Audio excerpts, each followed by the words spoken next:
You're special for being here. Thank you. Now, what I want you to do is to enjoy dinner, enjoy each other, enjoy the show, but before you leave, I want you to dig down deep. Give till it hurts so that we can make sure that former college athletes from every school who have made Nebraska proud knows that Nebraska loves them. Let's win the national championship. Okay, maybe that was a little bit much. Let's get to the championship playoffs. That's better, yeah. Let's get this party started.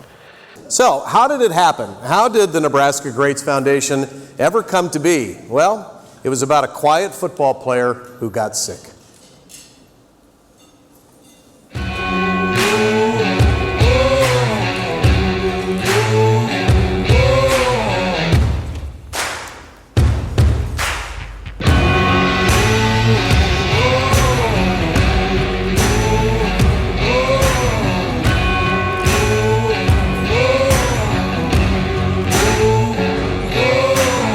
Had an event in Omaha. Had about 50 ex-former Husker football players there. Then I see this young man over here perspiring profusely, shaking, and I kind of thought, I wonder who this young man is and what's wrong. So I go over and I shake his hand, tell him I'm Jerry Murtaugh. Man stands up, looks me in the eye and said, I'm Andre Franklin. And Andre said, I've been sick lately and hitchhiking from Lincoln, Nebraska tonight didn't help me.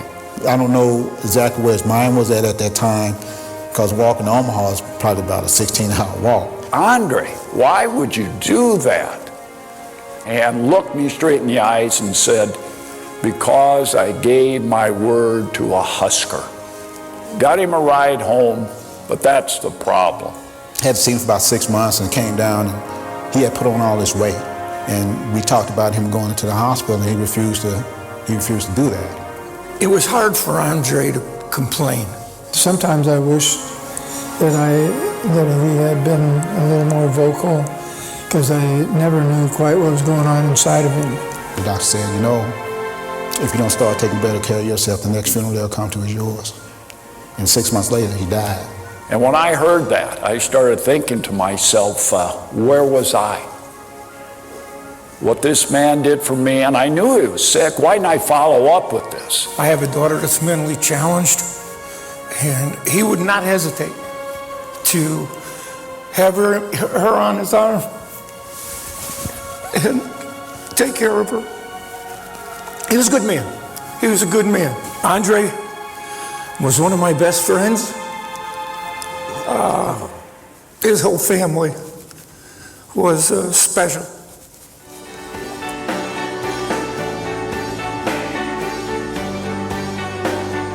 We think it's pretty important to keep Andre's memory alive, to remind each of us how precious the lives of these heroes really is. So each year, the Nebraska Greats Foundation chooses a person, a family, or a company that lives our mission, which is giving a hand to a memory maker. This beautiful trophy here is also a gift from talented artist Joe Pugenter, who is with us tonight. Joe, please stand so we can give you and Lisa a proper thank you for your magnificent work every year.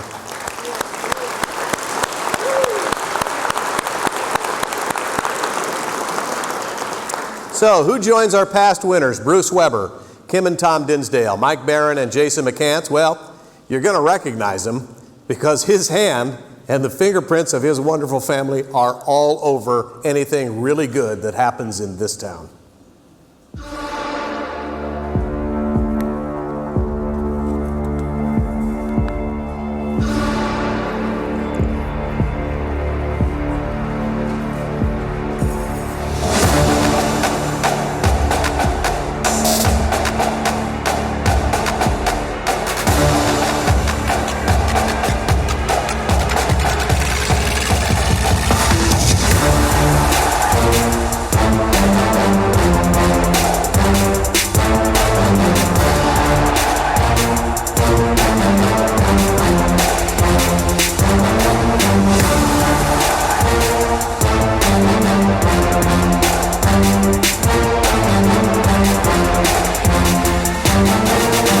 I went to the golf tournament in Grand Island, and I saw all these men and women, former sports stars, out there supporting their fellow athletes. And I figured if they were that dedicated to helping their former athletes in need, then I ought to get involved. Part of the reason I support this organization is listening to Jerry and his passion. You know, I want people to succeed, not just when they're in sports, succeed in life. I feel lucky that I've been able to be supportive of this organization. I just love sports. I personally was not very good at sports and didn't work hard enough to be good at sports, but I always respected the athletes of how hard they worked, and most of my friends were athletes. You know, I'm actually shocked that other states don't call Nebraska and follow the leadership that we have here.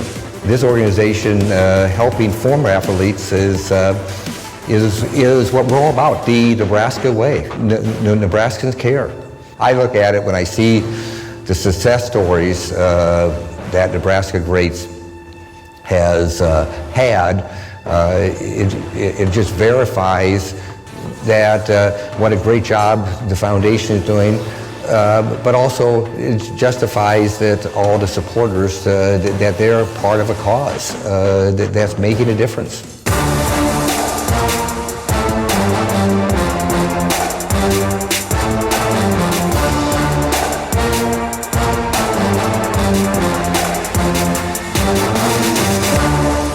Ladies and gentlemen, please welcome the 2023 Andra Franklin Service Award winner, Fred Hawkins, Jr.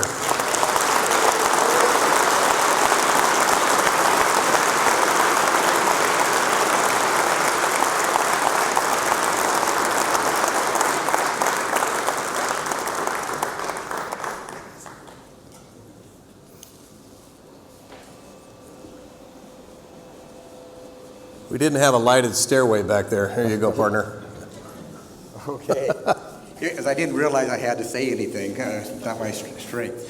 First of all, I want to thank Jerry for giving me the chance to help. I think it was a real honor, and I'm going to continue to help support this organization. We're very fortunate to live in this state of Nebraska. It's a very fantastic spot, and I think sports play a big part of it. That's what we talk about at our table, our schools, our towns, our state. It brings us together. But also, I think what's really special about this state is we care and give. And this is a cause to help people. And I want to thank the people in this room who have given so much of their time and their money to help people in need in this organization, and keep on supporting it. Thank you very much.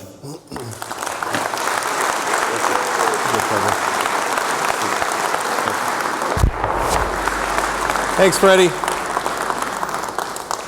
Okay. As many of you know, I'm kind of slow on the uptick. It only took me 4 years to figure out that the best way to make your event a smashing success is to ask for help. About 4 months ago, we approached two incredibly generous, energetic, and fun Omahans who also happen to be great fans of our athletes. The word yes never came out so fast. A few years ago, we attended a Nebraska Greats event at a friend's home.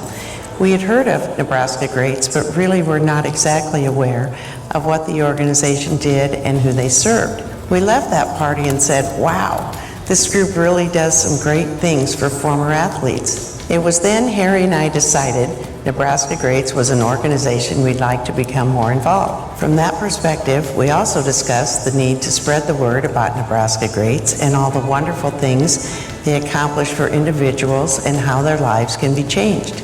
A wise man once told us, you can't sell a secret. So here we are now trying to spread the word about this great organization. Nebraska Greats has impacted many former athletes and made a difference in their lives. Two of those stories are shared tonight. I'm particularly excited this year with the announcement of Going the Distance education program. I always wondered what happened to the athletes after they left school to follow their dreams, and unfortunately those dreams come up a little short. When they have a plan, Nebraska Greats Foundation will be there to help them go the distance. On behalf of Janie and myself, we would like to thank all of you for your participation. A special thanks also goes to Jim and Sandy, along with all the board members. Thanks again. Also, as a follow-up to Janie's comment about not being able to sell a secret, please consider hosting a party for friends and associates to help sell the secret. For more information, please contact Nebraska Greats Foundation office.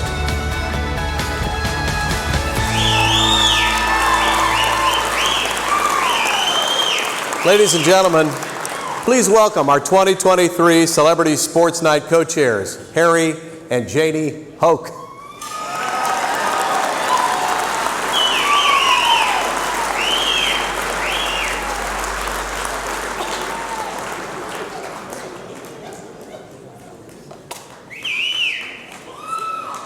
They are the first co-chairs to ever bring a cheerleading section with them.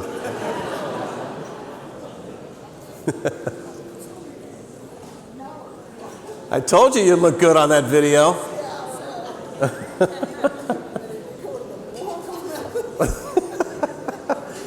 Funnest people in town. In grateful support of those in need by chairing our Celebrity Sports Night, ladies and gentlemen, the Hokes. Thank you very much, Jim. Thanks. You've been a blast to work with. Thanks, Jim. Thank you. Oh, good. What's this for? Well, you just heard us. But looking out here and earlier this evening, it's always been fun to see a lot of enthusiastic people to support a great organization like this. And I know a lot of you have attended in the past, and that's wonderful. And we're so happy to see a lot of friends that didn't know about Nebraska Greats previously attend tonight to find out about it. So thank you all for being here, and thank you for your support. And we look forward to a rest of a good evening. So thanks again. Thanks, guys. Okay. Thanks, Jim.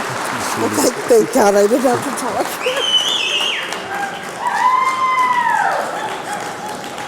They only have 15 grandkids. They better bring them out. Okay. Time to meet some of those heroes that you've helped up close and personal. We're pretty damn proud of both of these guys and all of the heroes who had the courage to ask for help. First up, my favorite high-flying Creighton Bluejay.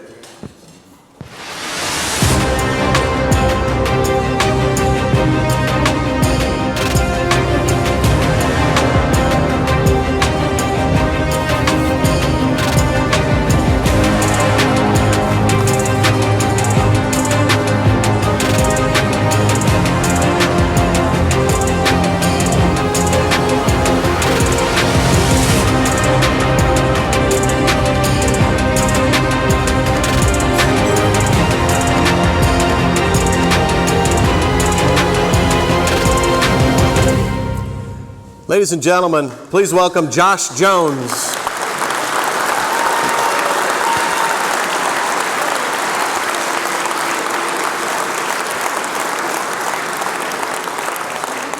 To a very popular former Husker who got Nebraska into the NCAA tournament for the first time.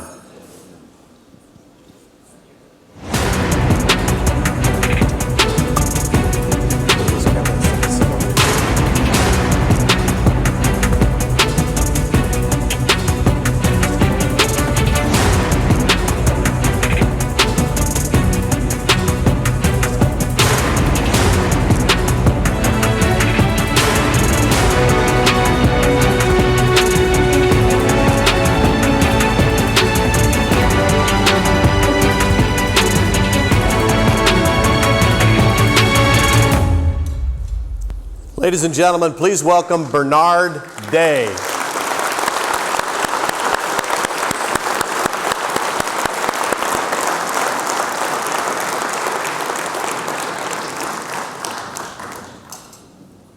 Working his way through the crowd just like he used to do in the student section of the Devaney Sports Center. After another double-double. Right, BD?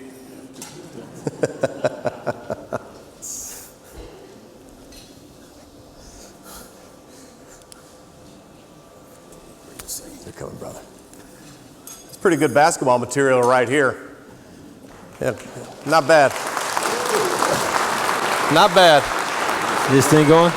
Check. Is it on? Is it on? You want? I think BD's on. Is yours on? Is yours on, Josh? I'm good. You're here. I'm good. How you guys doing? Great. Doing good. Hey, you know what was funny? As I look out here, I tried to run on stage so I can beat the applause stopping before I got here. I'm all about the love, so you know I'm playing. Look at him smile for the camera. He's still doing it, man. Thanks for coming, guys. Really appreciate it. Josh, you were one of our first recipients. You were headed toward a big-time career. Coach Altman came after you to Creighton, and you were rocking and rolling. And then one day before a game at Nebraska, the lights went out. Talk about what happened.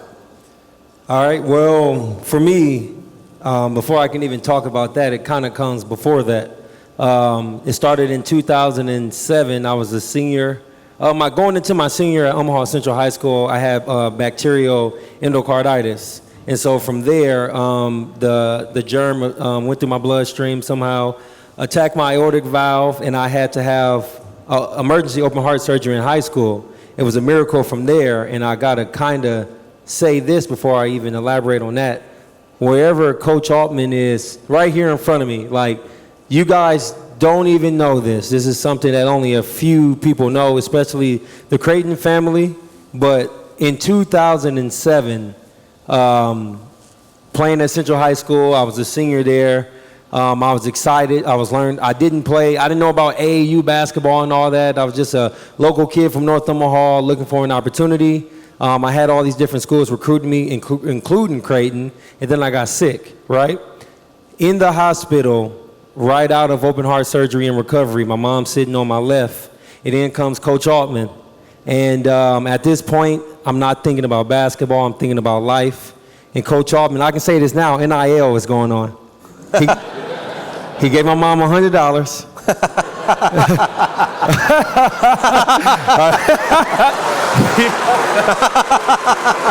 I can say that now. Now the thing is, Bruce Rasmussen is here too. He didn't come on his visit, but the conversation was had between those two guys and Coach Darren DeVries, who's the head coach of Drake. So Coach Altman gave my mom $100 and said, go find her a Snicker. I'm like, that's not coming back out of a vending machine, you know? So I'm sitting there, and Coach Altman, in all seriousness, he says, Josh, whether you play basketball ever again or not, we want to offer you a full ride scholarship to Creighton University.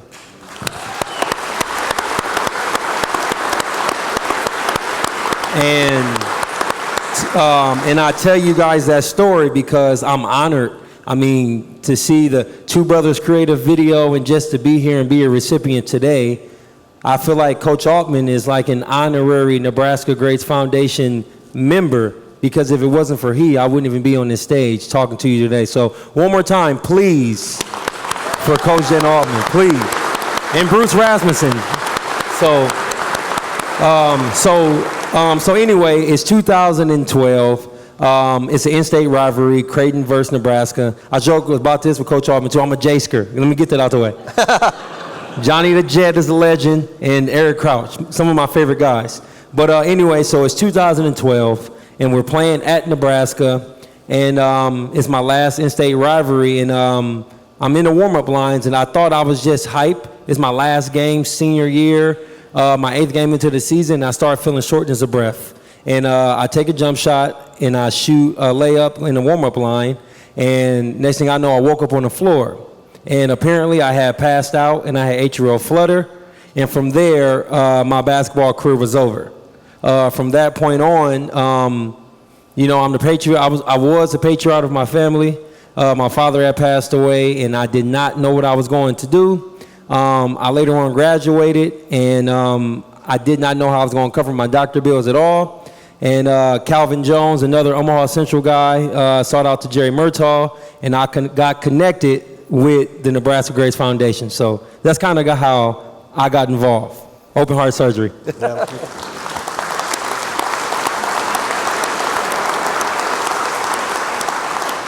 Meanwhile, this one hobbles around on a bad knee for about 25 or 30 years.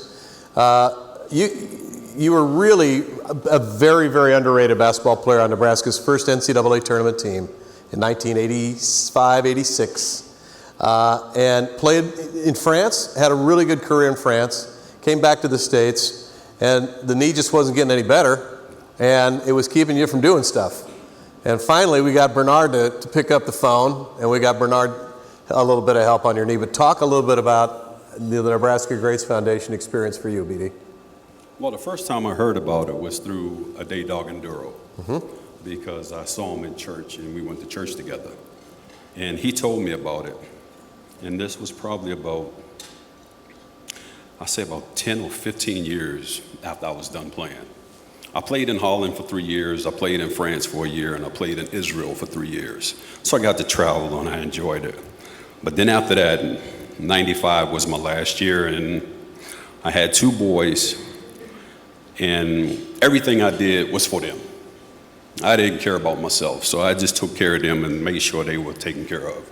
And during that time, this knee was getting bad, and I just kept playing on it because that's where my heart was. And then after a while, I ended up seeing a doctor, and he's like, well, you're too young to get a knee replacement. And this was in my 40s. And so I was like, all right. So hard head, kept playing on it. So then when I got to 50, all of a sudden I went to the doctor again, and he looked at me, and he said, how are you getting around on that? I was like, I guess through God's good grace. And and it's like, what was keeping me going was my 2 sons. And so then after that, I ended up going in. I talked to Scott Strasburg. I was talking to him about it, and he was like, well, you need to get this taken care of, because you have a bow in your leg that at some point your knee is going to snap. And so I was like, all right, let's get this taken care of. And so then after that, it was a struggle. And I want to go back, talk about what you were talking about with Coach Altman. Because if it wasn't for him, I would have never made it to Nebraska. He was my junior college coach. He was at Fairbury Junior College. He came in, called me up. The only person in this world I let call me Bernie. Well, he called me freshman. Bernie. So just one person gets to call you Bernie. That's the only person that calls me Bernie. And it's him. And that's him. And that's him, okay. Yeah, and it was like, he came in, he was like, yeah, Bernie, I'm at Fairbury, you want to come out? So I was like, you know what, Coach? Okay, I'll come out there. Then he called me back a week later, say, Bernie, I'm in Moberly, Missouri. So I'm sitting there like, Moberly, Missouri, what the heck is that at? Did you know where Fairbury, Nebraska was? I didn't know where that was either. Okay. So then all of a sudden he comes, I fly into Missouri, Columbia, he picks me up, and we get to riding back to Moberly. So I'm sitting here like, man, what the heck am I getting myself into? I'm going to this little small town. Because you're from Washington, D.C. Yes. And I was like, I don't know anybody. So then as we driving in, I look up. I see a friend of mine that I played an AAU tournament with in Vegas. And then I see another friend of mine. And so I was like, oh, heck, I'm at home now. And so then it was like, from that point on, Coach Altman has been a big part of my life. And I greatly appreciate it. Yeah. Thank you, Coach.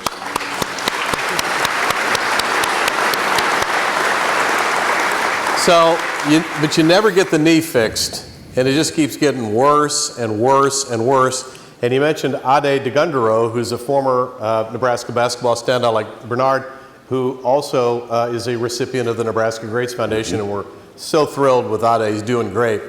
But at some point, you were thinking, I better get something done here. And you went out and borrowed money to get your knee fixed. That ain't gonna work. No, it was a struggle, because it's, like I said, it was about my boys. And it's like making sure they were taken care of. And all of a sudden, I got to a point where it's like, drop your pride, ask for help. So I ended up calling the Nebraska Greats Foundation. And from that point on, they came in and helped me out, and I greatly appreciate it. You got it, man. You got it. Yeah.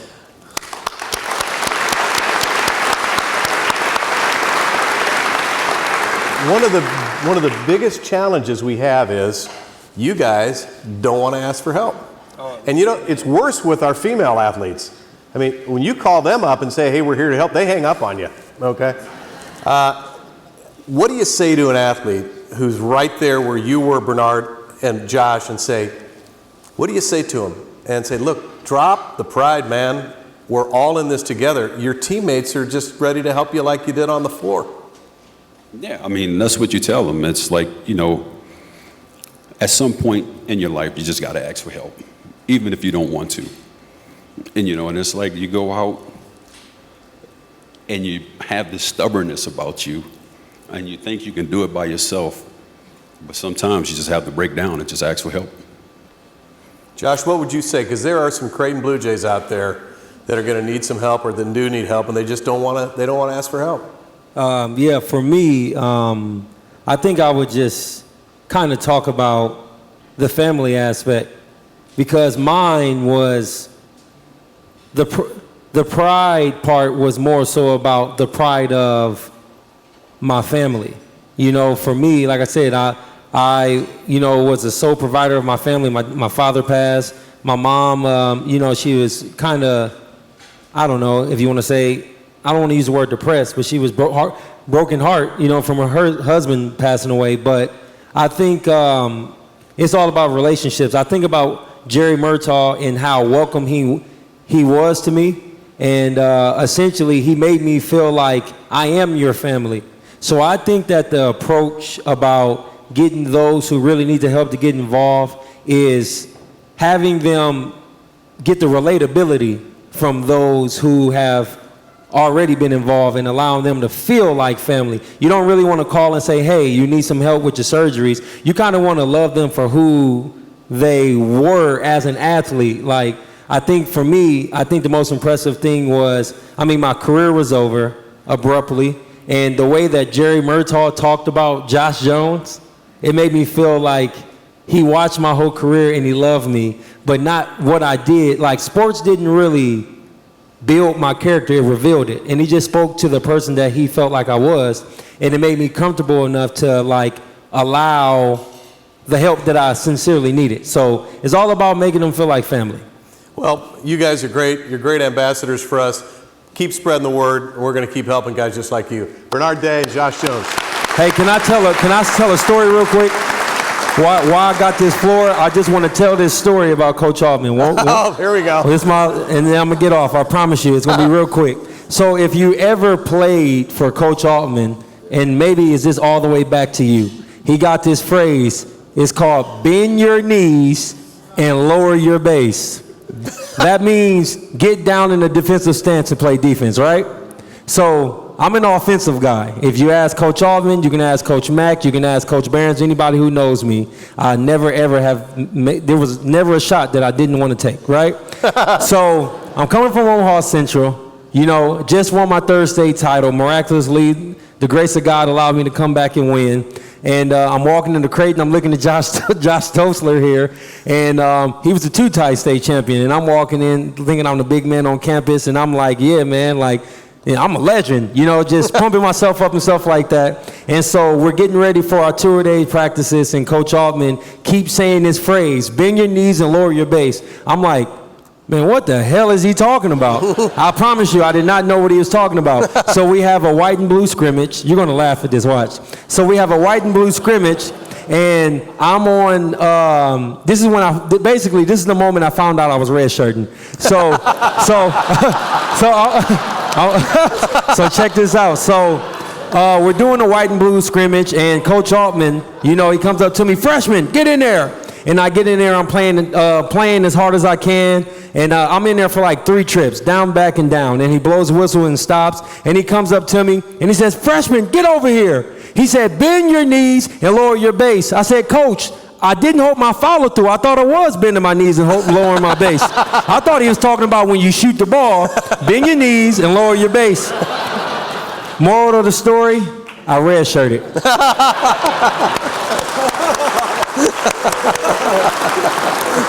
Thank you.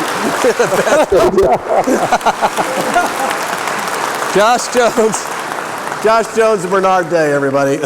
Great stuff. The day I knew I was redshirting. That's classic. Now, when Kyle regrettably had to miss our event tonight, we had to go to the transfer portal.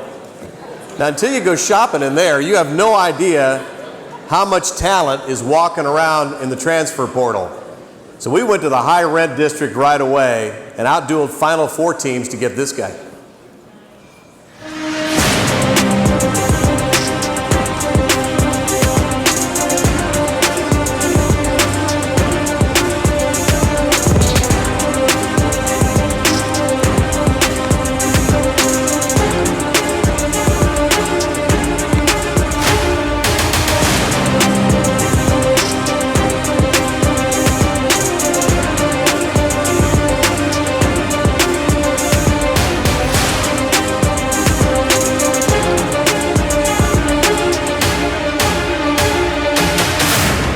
Ladies and gentlemen, from the asphalt jungle of South Lincoln to one of college basketball's most popular voices, former Jay, Nick Bahe.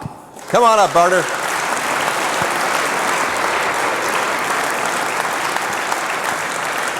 From South Lincoln, we go deep into Czech country, where kolaches are so popular they're served intravenously. Southeast Nebraska also produces big-time college basketball coaching talent.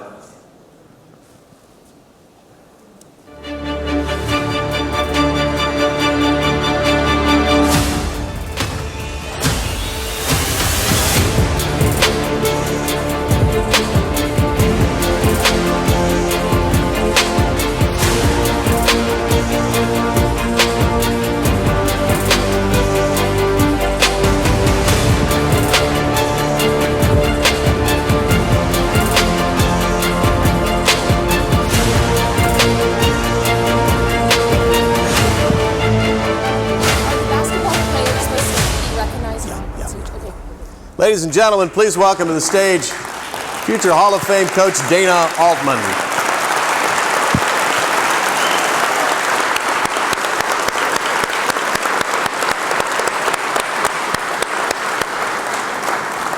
Thanks, Coach. All right. You're looking good. Can I start by saying this? Do I need to turn this on? There you go. He's in broadcasting. There you go. Yeah. Can I start by this? I'm very used to disappointing Creighton fans who were used to Kyle Korver, and then Korver leaves and I come in. So this is very, I'm at home right now. Feeling good about Feel things. real comfortable. Yeah. People are like, who's replacing Kyle? This guy? Nick Bahe. Nick Bahe? Who is this guy? You know, we almost dragged out video of your 8th grade audition for the Southeast varsity basketball team. Well, I might have peaked there, so that would have been setting the bar too high.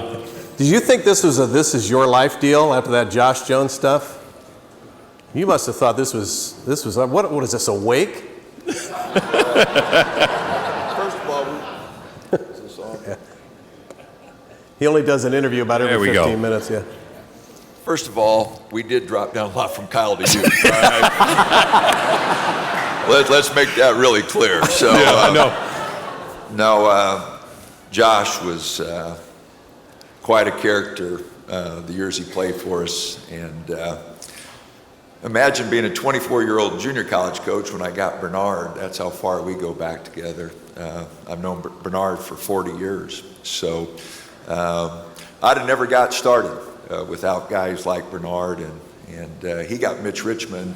Some of you may know who that is, an NBA Hall of Famer. He guarded him every day and toughened Mitch up. Mitch should have sent some of that money to you, Bernard,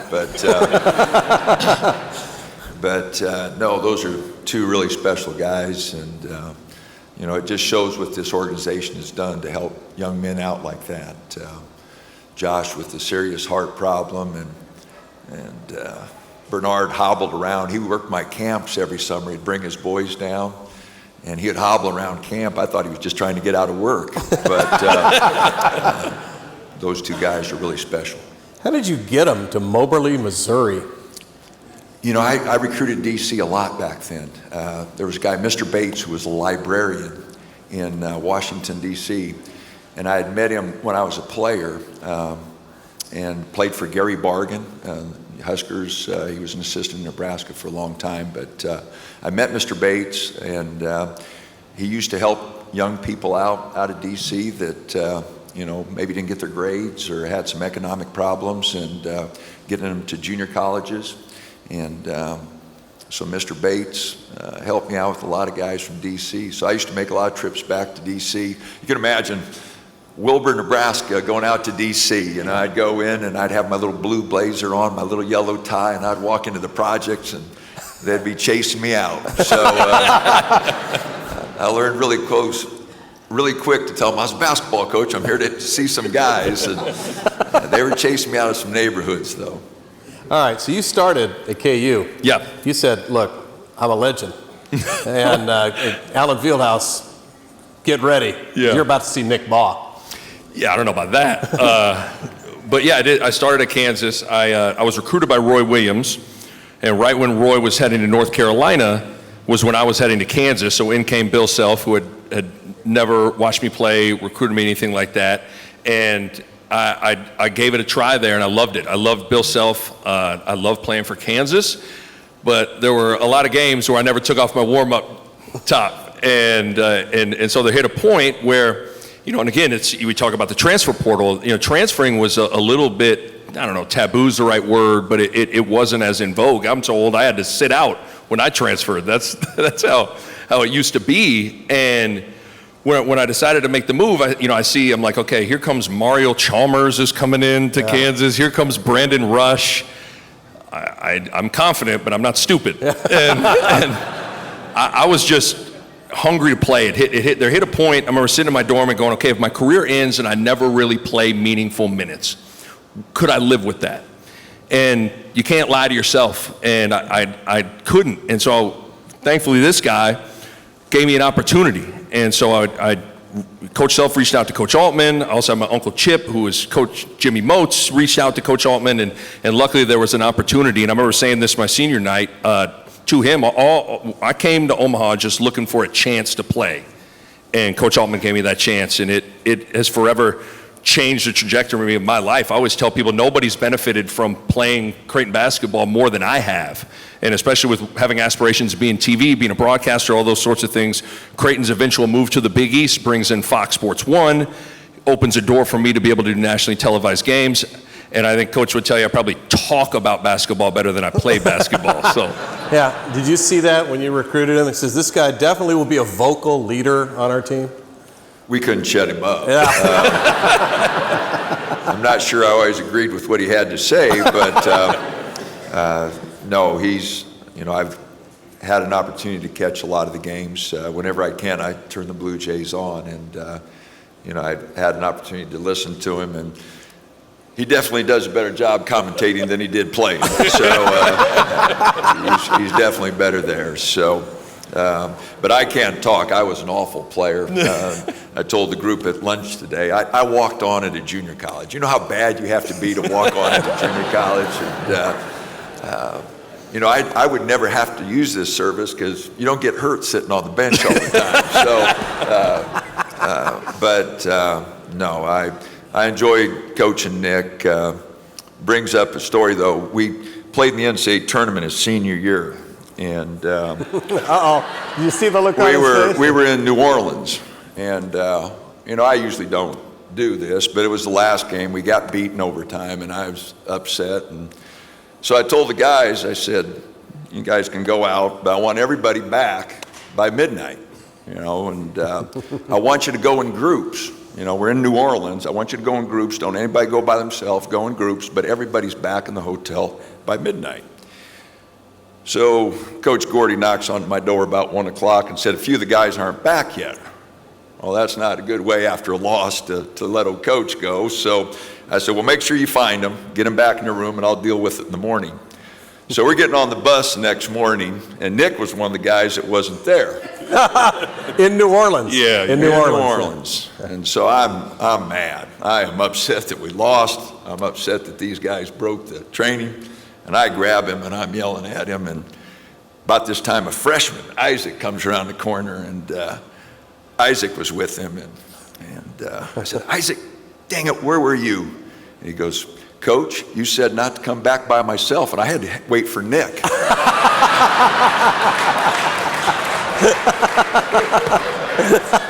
So Isaac got out of it, blaming it on Nick. Yeah. So where did you go?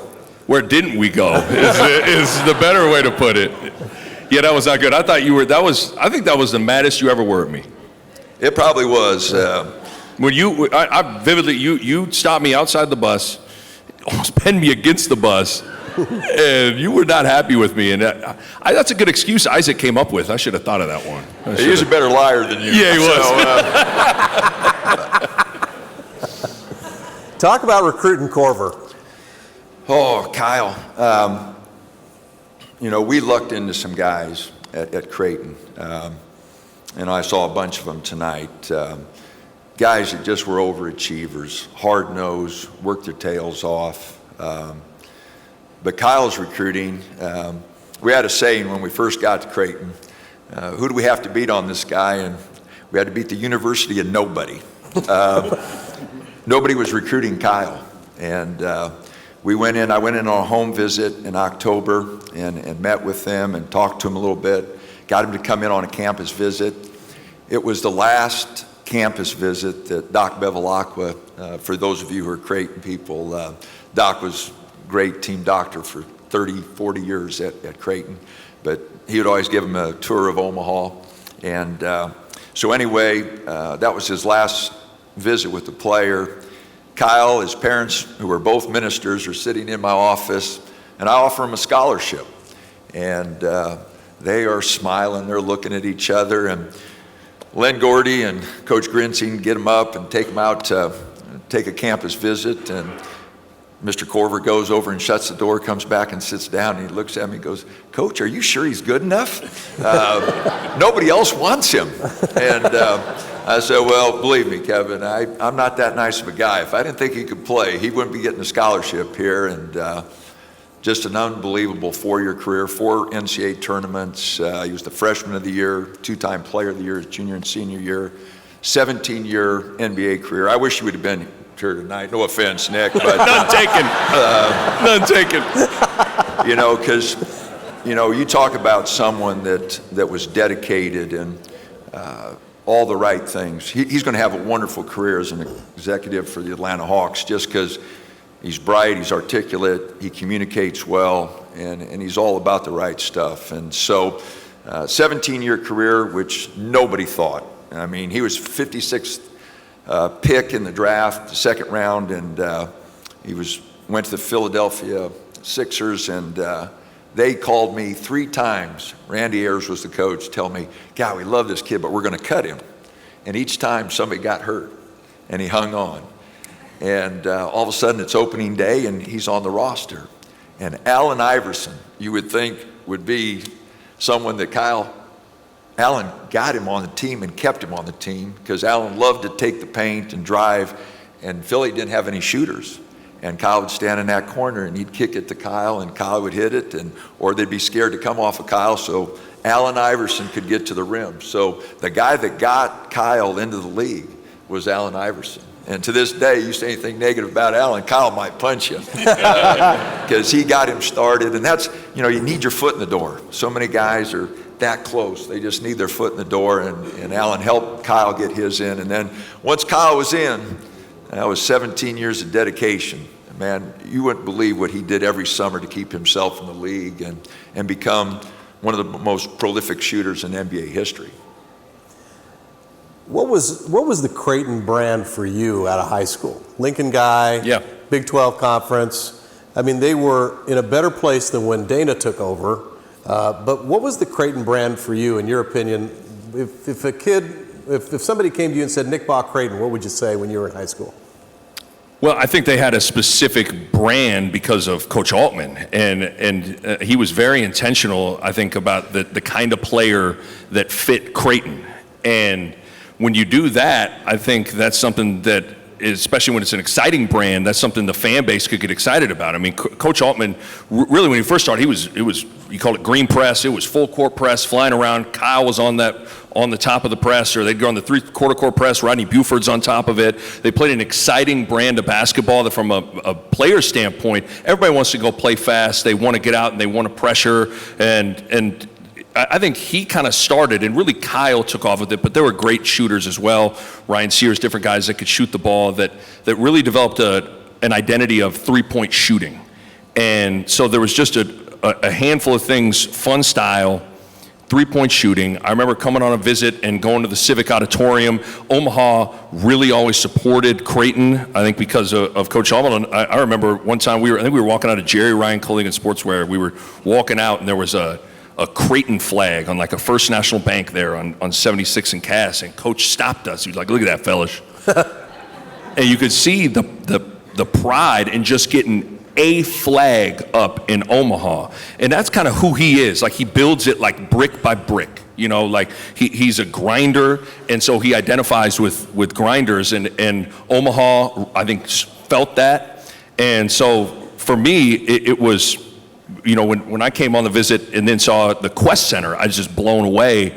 And, you know, you watch the highlight tapes, and it just is a fun brand to play. And it lived up to that and then some. Civic Auditorium, Dana, what kind of a recruiting tool was that for you?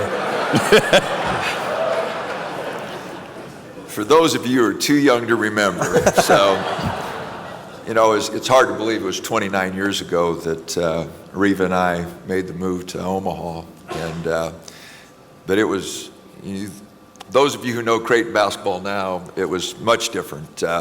They'd come off 3 really bad years, and the old Civic was a dump. And we finally got it redone after a couple of years, but it was in really bad shape at the time. And so once we got it going after a few years, you know, our first 3 years were not much fun. We had a really bad first year, and second, third weren't much better. The fourth year we went to the NIT, and then we started 5 straight NCAA tournaments and got some things going. But the start wasn't very much fun, and the Civic was in bad shape.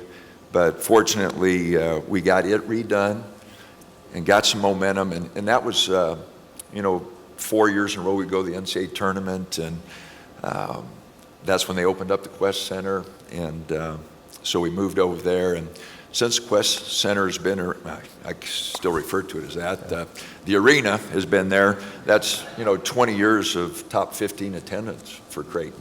And the move to the Big East was great, and Greg's done a great job of keeping everything going. The people here are unbelievably supportive. But 29 years ago, it wasn't quite that. And when I drove through campus today, just can't believe, you know, all the buildings and everything that's happened in downtown Omaha and on campus.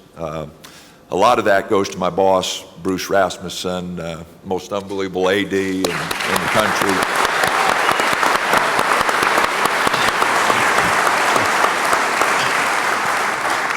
And I know a lot of you are not Creighton guys, but through Father Morrison, Father Slagle, Father Landon, Father Hendrickson, you know, the one consistent was always Bruce Rasmussen, and you know, just a great builder, and all those new buildings and facilities on Creighton's campus compete with anybody nationally, you know. And Howard Hawks keeping the people down in Lincoln competitive with their training centers and Hawks Field and that. Some great facilities in Nebraska, not second rate to anybody across the country, whether it's the University of Nebraska or Creighton basketball, just outstanding facilities.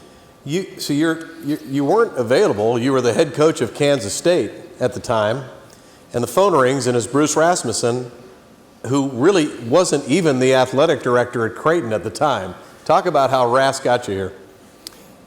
Well, I was young. I had 34, 35. I'd been the head coach at Kansas State for 4 years, and we were in the NIT, which wasn't popular.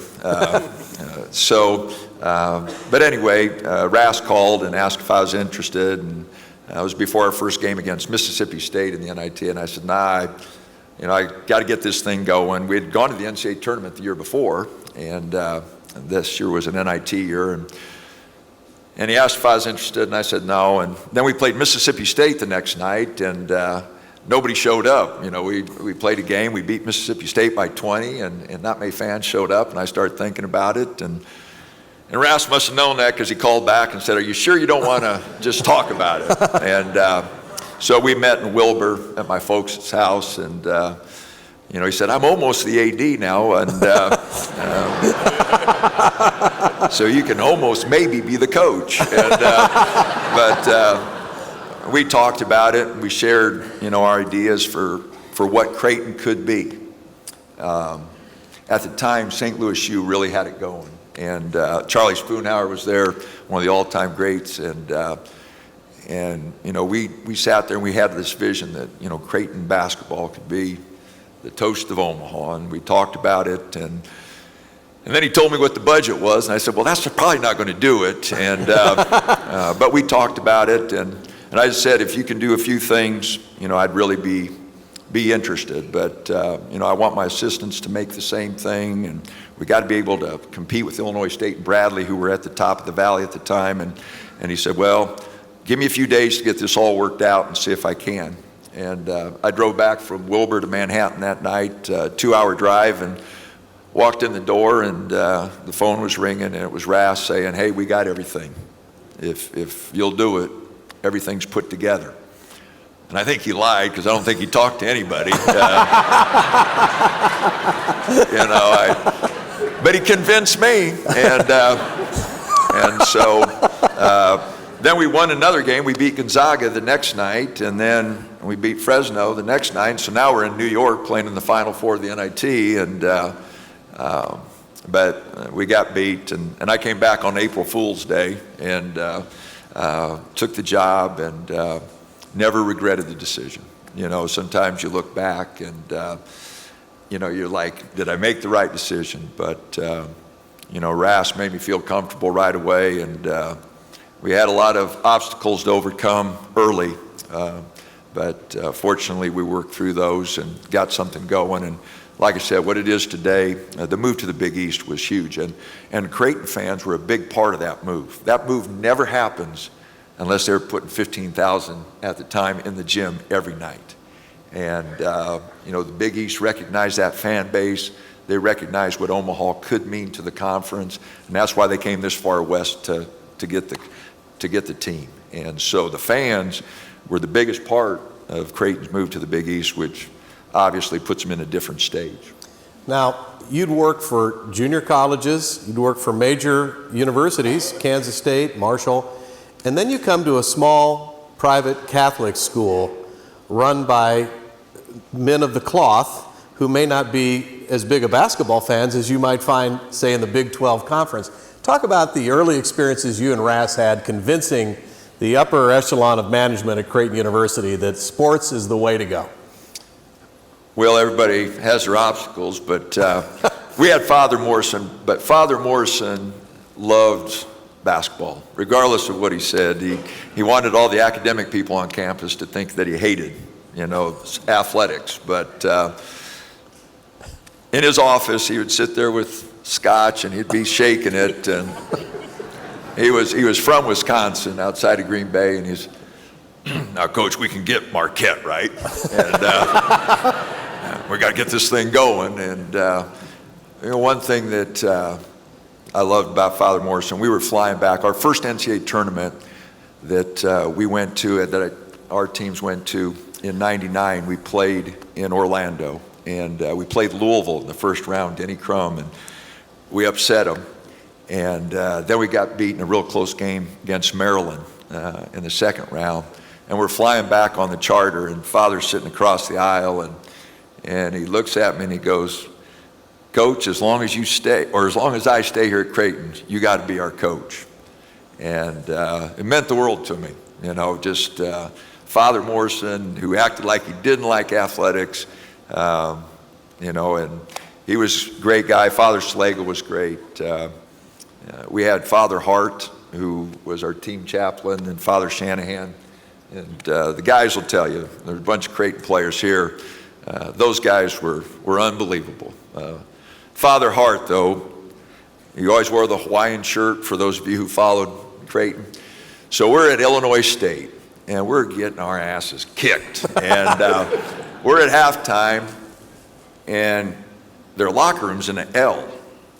And so I got the team here, and I'm looking around for Father, and I don't see him. And I don't curse very much, but this particular night I was a little upset. And so I started giving it to him. And I'm chewing them out and yelling at them, and Sears is over there shaking his head at me like this. And about that time, Father Hart sticks his head around the corner. And I go, Father, I'm sorry, I didn't know you were in here. He goes, that's okay, Coach, give them hell, they need it.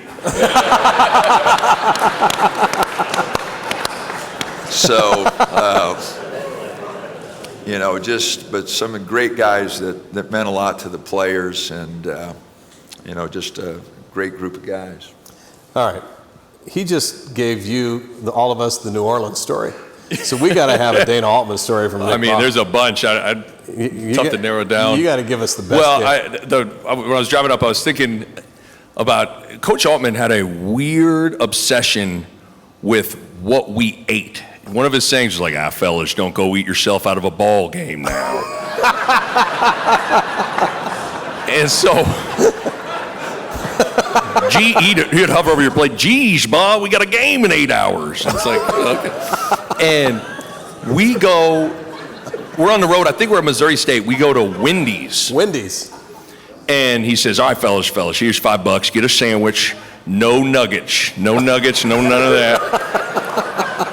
And so the guys start ordering, like Nick Porter gets some nuggets, and Brees Ninsu gets some nuggets, and Coach sees the nuggets, he grabs a tray, I said, no nuggets, and he picks up all the nuggets. He has a tray of like 35 nuggets. It was Springfield, Missouri. Said no nuggets. So that's what it was. The other thing I was thinking about, I don't know if some of the guys, Josh, you feel me on this, Josh Jones feel me on this, the Dana Altman day off math used to drive me crazy. So a lot of athletes in here understand there's an NCAA mandated 1 day off, right? In the week. So let's say we practice on a Wednesday, we're going to take Thursday off, and we're going to be back on the practice floor on Friday. So we'd wrap up practice on a Wednesday at like 6 o'clock. He'd be like, all right, fellas, I'm going to take tomorrow off, and we'll be back on Friday, practice at 2 o'clock, fellas. So think about it, fellas. You got the rest of the day, you got all day Thursday off, and we're not on the floor until 2 o'clock on Friday. Fellas, that's 3 days off. He said, like, that's 1 day off, Coach. We got 1 day. Don't tell me that's 3 days off. But and Josh Jones brings up the bend your knees thing. One of my favorite things that I saw since Coach left was early on, might have been the first year, Oregon's warm-up tops in Nike, the cool Nike swoosh that said, bend your knees. And I'm sitting there like, oh my gosh, he brought it out to the Pac-12. he brought it out to the Pac-12, but in all sincerity, one of the most amazing games I've ever seen. And I don't think I went over and said anything to you after the game because you were confetti cutting down nets. I was at the Elite Eight game in Kansas City, where you beat Kansas to go to the Final Four. And it's in the Sprint Center. They're playing Kansas. They might as well just went 45 minutes down the road and played it out in Fieldhouse. It's one of the most unbelievable wins I've ever seen. Jordan Bell, Dylan Brooks, all those guys just were awesome. And the bend your knees thing, it was cool to watch Coach Altman as he goes from Creighton at the Missouri Valley Conference to Oregon in the Pac-12. And there was this thought, I even thought as a player, like, I wonder if he's going to do the same things. Like, is he going to run the same offenses? Is he going to preach and teach the same things? And you go out there, they're running the same stuff. You got the bend your knees stuff going. I will say Dylan Brooks running two fade looks a little better than me running two fade. But I don't know if all the other guys that played for you feel this way. When you went to the Final Four, there was a feeling of not just being happy for you, but it was like we all went to the Final Four because we bought into you, and you brought that same philosophy and everything that you do to Oregon, and you punched through the Final Four. So I know for me, as I was sitting there watching you cut down nets and get to the Final Four, it was like I felt like I was a part of it because I bought into that, and I'm sure a lot of the other guys felt that way too. Yep. All right, okay.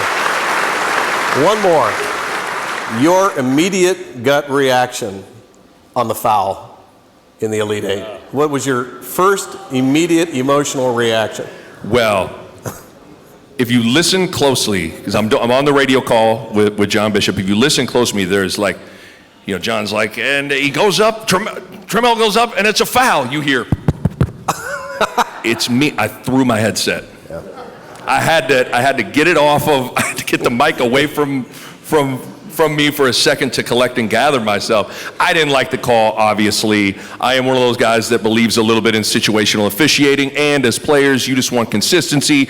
You know, however you're going to call the game, call it, we'll react to it. Right. That game was a war. It was super physical. That's how San Diego State plays. Guys have been bumped throughout the whole game. It was not called, but then in that big moment, especially with the game tied, of course, I would like to see 5 more minutes to see what those guys could have done. You know, Baylor, Shimer, Bello, those guys are all in here. I think they could have got them in overtime. So obviously, I didn't like it, but of course I didn't like it. All right. What was yours? Well, Reva and I were in the kitchen watching the game, and in the kitchen. Well, our son was over. We were all watching it, and I about threw my drink through the TV. You know, it's one of those moments you'll remember. Where were you when the foul was called? So, no, I was heartbroken. You know, 16 years, and this is selfishly my ego, whatever. You're still part of it, and even 13 years removed, you know, I felt like kicked in the stomach. Man, I wanted that. I wanted that experience for everybody, and. You know, it would have been great for our school, and so I miss it. And you mentioned you guys being a part of it. You guys are. I mean, a coach is only as good as his players. And when I saw Bernard here tonight, I mean, that goes back 40 years. And, you know, I never get the chance to go to Kansas State as an assistant if it wasn't for Bernard and those guys. We got third in the nation when Bernard was playing for me, and if he wouldn't have got sick, we might have won it. But you know, you think back all the players you're fortunate enough to work with, and you know, the guys that, you know, my dad had a little dealership in Wilbur, Nebraska, and you know, I walked on at Fairbury Junior College, and you know, to have an opportunity to coach at the level I'm at, and to be able to coach at Creighton, you know, you just think all the players that got you there. And so I think any coach would tell you, you know, without players, game ain't much fun. We've had some really good ones over the years, and you know, I've got my favorites, you know. Does my name get brought up to the Oregon guys? Like all you parents, you say, you know, you got a favorite child. Yeah. I got 3 knucklehead sons, but I got a beautiful daughter. And all you guys that used to say I used to like Sears the best, I did.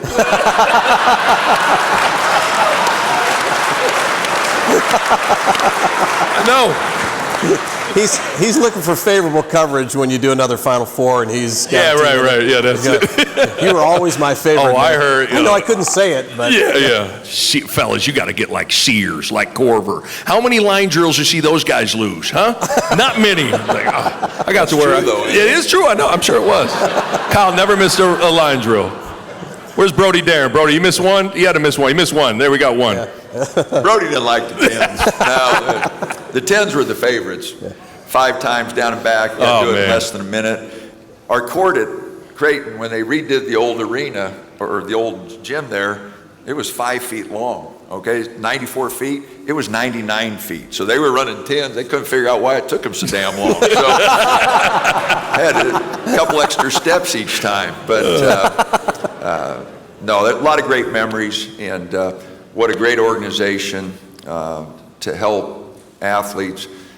You know, Jerry, what you started here, you know, I remember you watching games. Growing up in Wilbur, everybody's a Husker fan, and watching the games and what you meant to Husker football and what you've done for athletes over the years now is remarkable. I didn't even know about the organization until Harry called me a few months ago and asked me if I'd do this, and then Ras brought me up to speed on everything that's happened. So for those of you who weren't familiar with it, it's a wonderful organization. And I made this comment at lunch today, 40 years of working with college athletes, and each decade I think it's got harder for college athletes. Think of all the social media now and how much pressure is on them. You know, they pick up their phone after a game. They all run to the locker room, and they don't listen to anything I say anyway, but they're all looking at their phone, you know, and what people are saying about them.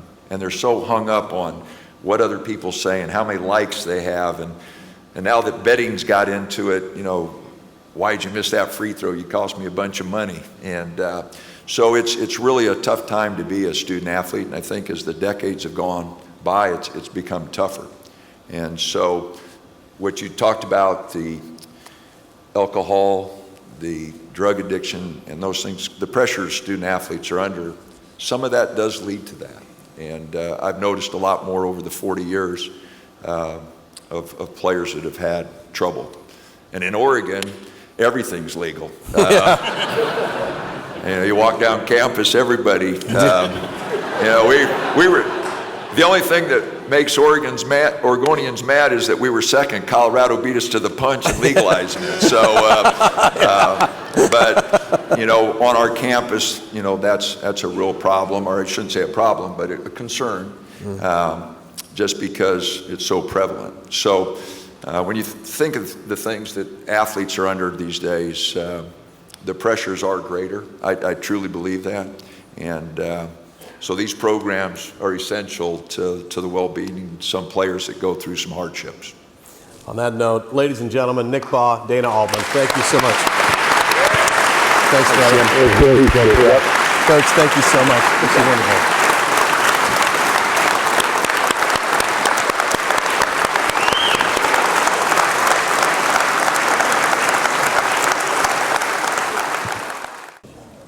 Serving former athletes is what we do. We have Nebraska Greats everywhere, and we're so pleased that we can serve them.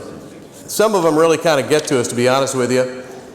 There's one that has managed to steal our hearts, and she's about to steal yours too. Tesla Oldfield was a two-sport athlete at Peru State, softball and cross country. Through hard work and dedication, she made her dream of being a collegiate athlete come true. About 5 years ago, we got a call from Tesla who said she needed some help. She'd gotten sick. Her insurance covered most of what she needed except equipment. She asked for a special bed so that she could sleep with her husband. She'd been diagnosed with amyotrophic lateral sclerosis. You might know it as Lou Gehrig's disease. ALS is a progressive nervous system disease that affects nerve cells in the spinal cord, causing loss of muscle control. It begins with muscle twitching. Eventually, it affects the control of all of the muscles that you need to move, to speak, to eat, even breathe. Literally, your body shuts down one cell at a time. But the last to go is your brain. So you become a prisoner in your own motionless body. We'd like to introduce you right now to Tesla Oldfield Davis, a Nebraska great. Thanks, Jim. It's an honor to speak with you all tonight. Words cannot express how grateful I am to Nebraska Greats. In November 2018, when my daughter was 1 year old, doctors diagnosed me with ALS. As a 27-year-old young mother, I was faced with a diagnosis that usually takes a person's life within 2 to 5 years. I'm not back to 5 years. Playing softball and running cross country at Peru State. I knew that the grit and determination that I developed as a college athlete was going to help me through this difficult diagnosis. Now, 3.5 years later, even though most parts of my body no longer work very well, my spirit and character are hard at work. I am determined to make each day count. I am determined to show my little girl that joy is not dependent on circumstances, but as a result of strong faith. I am determined to honor God with my life and legacy. My mom and sister have done an excellent job of taking care of me, but they both have full-time jobs. Thanks to your amazing generosity, I now have loving caregivers to be with me when my mom and sister can't. They take excellent care of me and have allowed me to live in my home with my daughter during these precious days. Thank you, Nebraska Greats, for cheering me on. This my greatest praise, and for literally giving me the concept of finish line. I am forever grateful.